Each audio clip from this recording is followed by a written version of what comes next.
What do you think the biggest mistake strength coaches make when they start to work with soccer players? I've very much got the view that we need to be optimally strong rather than maximally strong. I've seen strength coaches. Yes, there is a place when people need to, or players need to add a little bit of size. But sometimes we go all out and start incorporating powerlifting and bodybuilding when that's probably a little bit further the other end of the spectrum.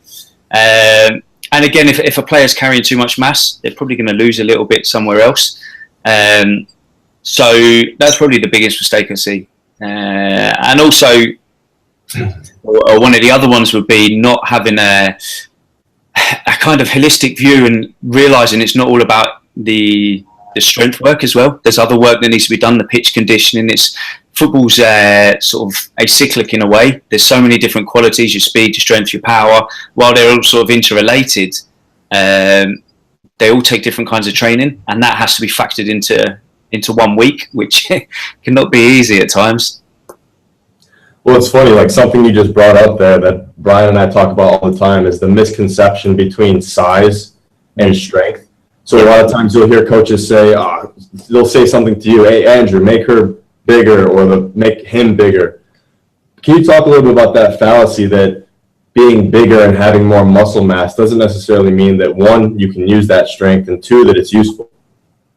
Yeah, absolutely. I can't remember who was talking about this last week, but saying there has to be some form of transfer into the game, what you do in the gym.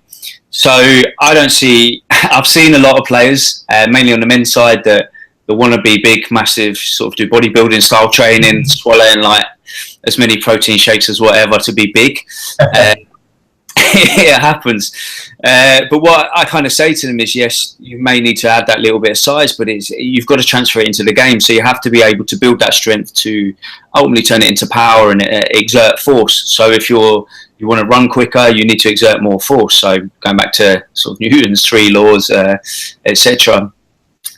So it can be a tricky conversation to have, because let's be honest, a lot of people want to look good. The way I try and spin that is, it's functional to your game. So your training will level out and should end up that you look great, but also you're going to transfer that into a game, and that's far more important. It's far more important to be strong for the game rather than be strong so you look good on the beach.